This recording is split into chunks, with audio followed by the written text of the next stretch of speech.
Why? Why are we so broke? Why do most African immigrants not able to build lasting wealth? Most of us live from paycheck to paycheck.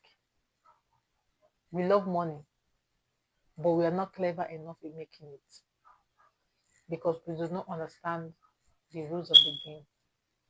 So we run in circles. Don't let anyone fool you. Most of us are actually broke. Yet, African immigrants are talented, hardworking, industrious, and educated.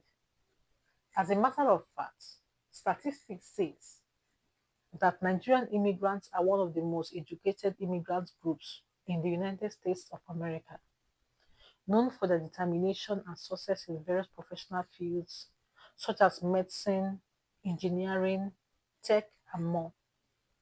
We were told that education is the key. So, if education is actually the key, why are we so broke? Why are African immigrants just surviving, working to pay tax, rent, bills, and more bills? We spend years, precious time, jumping from one degree to the other without having time to learn how to build wealth and lasting businesses. Talk more of passing them to our generation. Some of us in the healthcare and other industries works 6 to 7 nights a week without having time for family and friends. Some get depressed and suicidal at some point because they have no life apart from work. Hi everyone, welcome back to the channel. If you're new here, I am Ego Ibo, and on this channel I share my experiences, tips and tricks of living in the US as an immigrant. If this sounds like what you are interested in, please give this video a thumbs up and don't forget to subscribe. Yes, I ask you to do that because it helps my channel to grow. On today's video, we are going to be talking about a very important topic that affects over 90% of African immigrants. You can share your thoughts regarding this matter on why African immigrants are broke on the comment section. I'll also be there to read and learn. Yeah. So guys, let's get right into the video.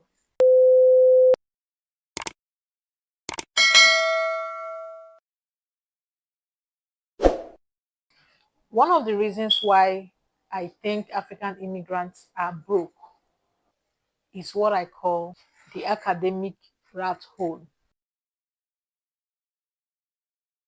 Let's start from the roots.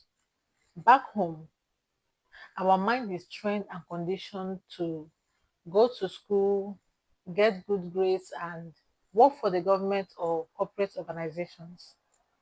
Our parents think that going to school and getting a degree will get us a good job and eventually a stable future.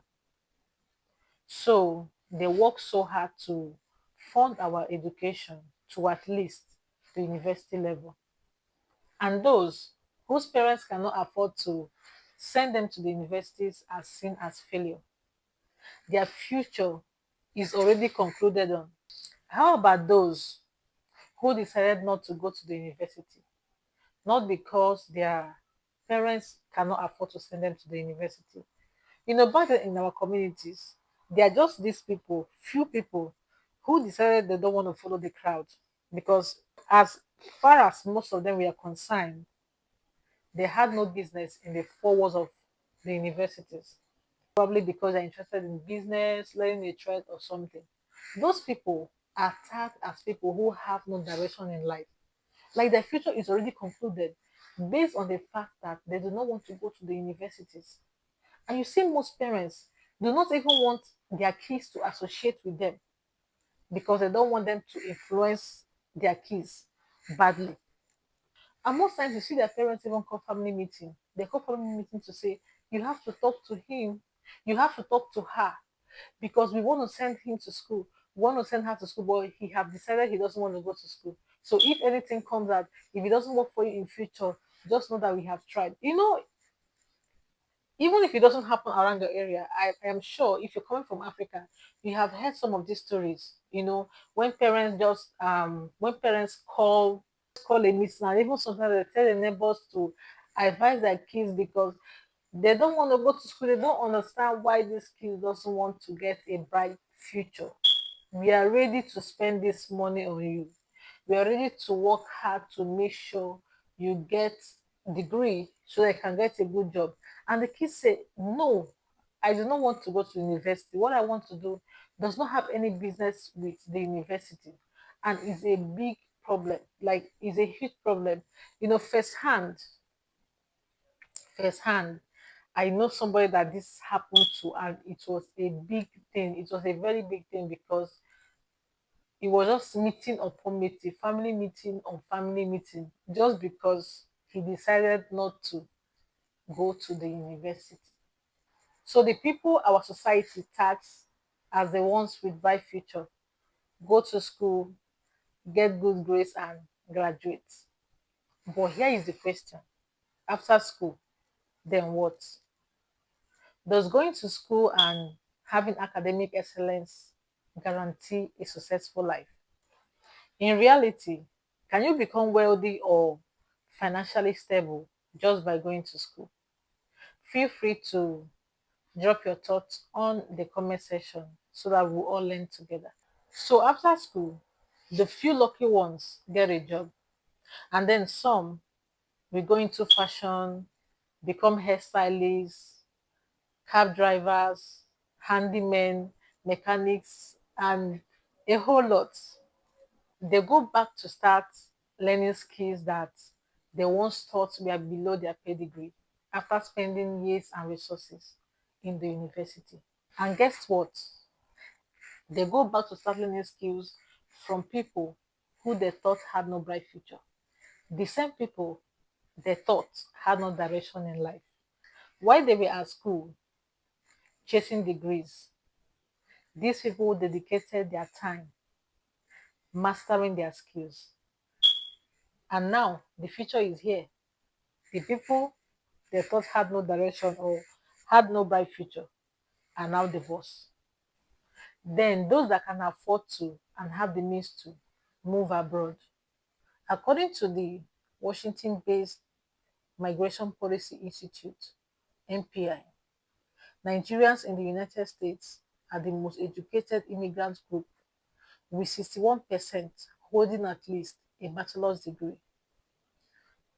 But unfortunately, in countries like Canada, US, or UK, African immigrants face challenges in getting their credentials or professional qualifications recognized, and as a result, they focus on upgrading their qualifications or retraining so they'll be able to get good jobs.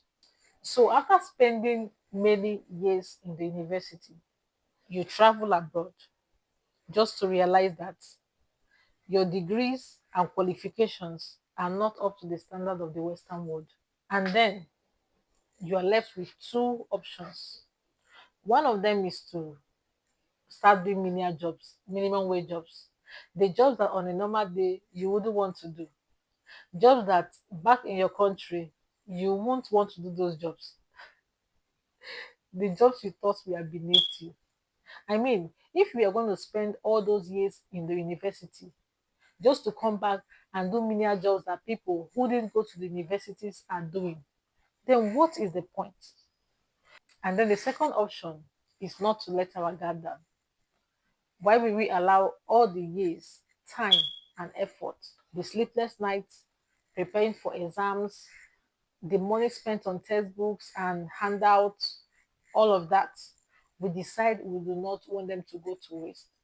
And then we decide to upgrade our certificate either by pursuing masters or getting another degree because our mind is already trained to go to school, get good grades, and get a good job. 90% of African immigrants do not think of owning a business or opening a company Our goal is to secure a well-paying job in big industries rather than venture into businesses. In the US, UK or Canada, and some other countries, there are restrictions to what you can do as a student. You are only allowed to work 20 hours on campus per week. So you can see that there is already limitations to what you can do when you travel through the study route or decide to study when you get here. The second reason why I think African immigrants are broke is some sold properties and took loans to fund their travel expenses, maybe to pay for their flight tickets, their tuition fees, visa fees, and other things. So when they get here, there is pressure to start earning immediately. So they'll be able to pay back the loans they took or buy back the properties that were sold. So you find out that most African immigrants prefers to secure a stable job to enable them provide for themselves and their families, both here and back home. Instead of starting businesses, which may require funding and some months and even years of commitment to become profitable. The third reason why I think African immigrants abroad are broke, yeah, is because of homeland investments. Some focus on investing back home instead of starting businesses in the country where they are, for different reasons. Some immigrants focus on investing back home because it reflects financial success abroad and makes them earn respect in their communities. So some of them build big residential houses that they end up working their ass off to maintain when they don't even live in them. Another reason why African immigrants invest back home is protection. Yes, protection against deportation. Like for some immigrants who face the risk of being deported to their country, they prefer to invest in their country as a fallback plan. Should in case anything happens, they will have something to fall back on. All right, guys, we're going to be stopping here today because I don't want this video to be too long. On the next video, we are going to be talking about black tax and how it keeps African immigrants broke. All right. If you're yet to subscribe, what are you waiting for? Subscribe and hit the notification bell so that you'll be notified when I drop that video. Thank you so much for watching and see you next other time.